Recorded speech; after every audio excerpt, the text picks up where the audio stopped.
Et si aujourd'hui tu t'autorisais à dire les choses vraiment? Bienvenue dans Dis les choses bordel. Je suis Sandra, coach en transition de vie et intelligence relationnelle, fondatrice de Sens et Projet. J'aide les entrepreneurs et les dirigeants et les managers à faire des choix alignés, à renforcer leur posture et à oser s'exprimer sans masque. Ici, pas de cases à cocher, pas de voix à lisser, juste toi, ta puissance et ton chemin. Chaque épisode, on explore ensemble comment dire les choses sans s'excuser d'être soi. Alors installe-toi, respire et laisse ta voix prendre sa place. Hello hello, bienvenue dans ce nouvel épisode de Dis les choses bordel. Aujourd'hui, j'ai choisi de te parler d'un sujet qui inquiète et parfois même fait peur à beaucoup de monde. J'ai nommé le conflit. Ce mot qu'on évite soigneusement de prononcer comme si le simple fait de le dire allait déclencher une dispute. Ou pire, une troisième guerre mondiale. Et pourtant. Et si je te proposais une autre manière de regarder les choses, si on pouvait ensemble faire la paix avec le conflit? Parce qu'à bien y réfléchir, le conflit n'est pas toujours synonyme de guerre ou de drame. C'est aussi un formidable outil d'intelligence relationnelle. Oui, c'est un superbe outil de communication. Quand je suis arrivée à La Réunion, la première phrase que j'ai apprise en créole, c'est « Dans oui n'a point bataille ». Traduction, dans le oui, il n'y a pas de bagarre. J'ai accueilli cette phrase avec le sourire, sans vraiment mesurer ce qu'elle impliquait. Je venais d'arriver, donc j'étais vraiment très à l'écoute, plutôt en mode observation. Je me suis dit, tiens, c'est joli, mais bon, s'il n'y a pas de bagarre dans le oui, alors quid du non ? Est-ce qu'on fuit ? Et puis j'ai pas cherché plus loin. Mais au fil du temps, j'ai compris que cette phrase allait bien au-delà d'une simple expression. C'est une manière de fonctionner universelle. On la retrouve partout, en entreprise, dans les couples, dans les équipes et même entre amis. Partout où les gens préfèrent dire oui pour éviter les vagues. En réalité, cette phrase traduisait quelque chose que je vivais depuis toujours, la peur du désaccord. Cette idée qu'exprimer un non ou un je ne suis pas d'accord, c'est risquer la tension, la rupture, le rejet, voire le désamour. Sauf que c'est faux. Le conflit n'est pas un problème. Le conflit, c'est parfois ce qui évite les vrais problèmes, ce qu'on laisse pourrir en silence. Et faire la paix avec le conflit, c'est déjà accepter ça. Le voir non pas comme une menace, mais comme un espace d'expression et de clarification. On pourrait même parler d'un conflit sain. Oui, j'ai cheminé. Un conflit sain. C'est un moment où on peut se dire les choses franchement, avec transparence et honnêteté. Parfois un peu vivement, je te l'accorde, mais toujours avec respect. C'est un espace où on peut ne pas être d'accord, mais sans se détruire ni se déchirer. Où l'on peut dire « je ne vois pas les choses comme toi », sans que l'autre se sente attaqué. Un conflit sain, c'est une conversation directe, un peu musclée parfois, mais nourrie par beaucoup de sincérité, de la curiosité et vraiment l'envie réelle de se comprendre mutuellement. Ce n'est pas une guerre, c'est juste la vie. Le conflit fait partie de la vie. Et faire la paix avec le conflit, c'est ça.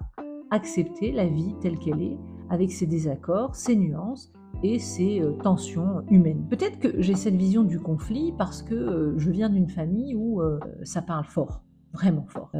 On peut se disputer le matin et rigoler ensemble l'après-midi.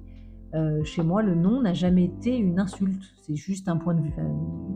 Alors ça, c'était plutôt à la maison. Après, je viens aussi d'une culture orientale, marocaine plus particulièrement. Là-bas, on dit les choses. Globalement, moi j'ai souvenir avec mes amis de toujours se dire les choses. Pourtant, il y a des choses qu'on ne dit pas, par pudeur, par respect, ou même par peur de déranger. Et le mot peur ne correspond pas, puisqu'en fait, à La Réunion, on dit dans oui n'a point bataille. Au Maroc, on dit hachoma. Hachoma, c'est la honte. Mais c'est la même idée. Je ne dis pas parce que c'est honteux. C'est se taire pour préserver l'harmonie apparente. Mais cette harmonie-là, c'est souvent une bombe à retardement au niveau relationnel. Parce que, à force de dire oui, de faire semblant, de ravaler ses frustrations, on accumule, on rumine, et un jour, paf, ça explose. Un mot de trop, un regard de travers, et tout va sortir d'un coup. Je l'ai vécu, et franchement, ça ne m'a jamais aidé. Quand j'évite le conflit, je rumine, j'interprète, je pense à la place de l'autre, et au final, je finis par me fâcher et par couper les ponts. Et là, on n'est plus dans le conflit, on est dans la rupture. Faire la paix avec le conflit, faire la paix avec la possibilité d'être en conflit, c'est justement éviter d'en arriver là. C'est oser se dire les choses avant que la relation ne se brise. Alors tu vas me dire, ok très bien, mais comment on fait pour gérer un conflit sans y laisser des plumes ? Alors la première leçon à retirer de tout ça, c'est que pour bien gérer un conflit, ou en tout cas pour anticiper un conflit, La première chose, c'est d'apprendre à gérer ses émotions.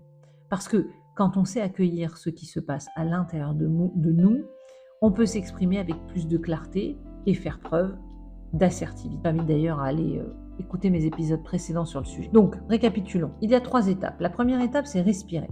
Oui, vraiment respirer. Avant de parler à l'autre, prends le temps de respirer, de revenir à toi, parce que respirer, c'est reprendre le pouvoir sur son émotion et pouvoir l'écouter au lieu de la subir. La deuxième étape, c'est de questionner. Plutôt que de réagir, intéresse-toi. Demande, qu'est-ce que tu veux dire par là? Qu'est-ce qui t'a gêné dans ce que j'ai dit? Le questionnement, c'est ce qui transforme une tension en discussion et qui permet aussi le recul. Et puis, en troisième étape, garder de l'humour. Rien ne désamorce mieux une tension qu'un trait d'esprit, plutôt bienveillant bien sûr. Je l'ai souvent, moi, utilisé avec mes équipes. On rigole, on dédramatise et hop, la parole circule à nouveau. Parce qu'au fond, souvent les conflits naissent d'un truc tout simple. On se prend trop au sérieux. Et faire la paix avec le conflit, c'est aussi apprendre à se détendre, à être sérieux sans se prendre au sérieux. Et si vraiment ça coince, souviens-toi, la communication, c'est avant tout de l'adaptation. Je peux me tromper, je peux être maladroit, maladroite, mais si mon intention est bonne, je peux corriger, reformuler et continuer à questionner. Est-ce que tu as compris ce que je voulais dire? Voilà ce que moi j'ai compris de ton message. Et si malgré tout ça bloque encore, alors le silence peut devenir ton allié. Pas le silence du mépris, ni celui du pouvoir, mais le silence du recul. Parce que finalement, c'est ça qu'on va aller chercher à chaque fois, le recul. Celui qui te permet de respirer, de laisser redescendre la tension, de revenir au bon moment quand l'autre est prêt à entendre et que toi, tu es prêt, prête à t'exprimer avec calme et clarté. Le conflit, ce n'est pas un drame, c'est un passage, un moment de vérité. Il n'y a pas de relation sincère sans désaccord, pas de confiance sans franchise, pas de paix sans clarté. Faire la paix avec le conflit, c'est choisir le lien plutôt que la peur. C'est accepter de se dire les choses, non pour avoir raison, mais pour rester en relation. Alors non, le conflit n'est pas un ennemi. C'est juste une conversation qu'on n'a pas encore osé avoir. Et si je devais te laisser une phrase à retenir, ce serait celle-ci. Mieux vaut se dire les choses plutôt que de laisser pourrir la pomme. Et souviens-toi, tu peux tout dire, il suffit de bien le dire. Merci d'avoir écouté cet épisode de Dis les choses bordel. Si tu as aimé cet épisode, pense à t'abonner, à laisser 5 étoiles ou un commentaire pour soutenir ce podcast. Et si toi aussi tu veux rester toi-même et dire les choses à ta manière, eh bien retrouve-moi sur LinkedIn. En attendant, prends soin de ta voix, prends soin de toi et à très très vite.